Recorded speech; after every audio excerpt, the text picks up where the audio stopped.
దొంగల నుండి తన గొర్రెను ధైర్యంగా కాపాడిన అమ్ములు తన గ్రామానికి తిరిగి వచ్చింది. ఆమె కుటుంబం, గ్రామస్తులు ఆమె ధైర్యాన్ని చూసి ఎంతో సంతోషంగా స్వాగతించారు. జీవితం మళ్లీ నెమ్మదిగా శాంతంగా మారింది. ఒక ప్రకాశవంతమైన ఉదయం అమ్ములు ప్రాణస్నేహితురాలు రమ్య వేసవి సెలవుల కోసం గ్రామానికి వచ్చింది. సంతోషంగా ఆమె కళ్ళలో మెరుపుతో అమ్ములను కలవడానికి పరుగెత్తింది. ఇద్దరూ కలుసుకొని ఆనందంగా కౌగిలించుకున్నారు. రమ్య అందమైన గ్రామ పరిసరాలను అన్వేషించింది. చెట్లపైకి ఎక్కేవారు, అడవి పూలను ఏరుకున్నారు, సూర్యకాంతిలో అందమైన సీతాకోకచిలుకలను వెంబడించారు. మధ్యాహ్నంలో వారు నదికి వెళ్లేవారు. నదిలో ఒకరిని మించి మరొకరు పరిగెత్తుతూ, నీటిని చిమ్ముకుంటూ నవ్వుతూ ఆడుకునేవారు. కొన్నిసార్లు నీటిలో వెనుకగా తేలుతూ ఆకాశాన్ని చూసేవారు.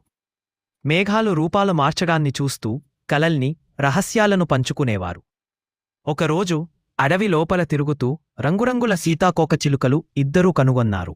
సూర్యుడు అస్తమించేందుకు సిద్ధమవుతున్నవేళ ఇద్దరూ చేతులు పట్టుకుని తమ రహస్య తోటకు ఎప్పటికీ తిరిగి వస్తామని ప్రమాణం చేశారు.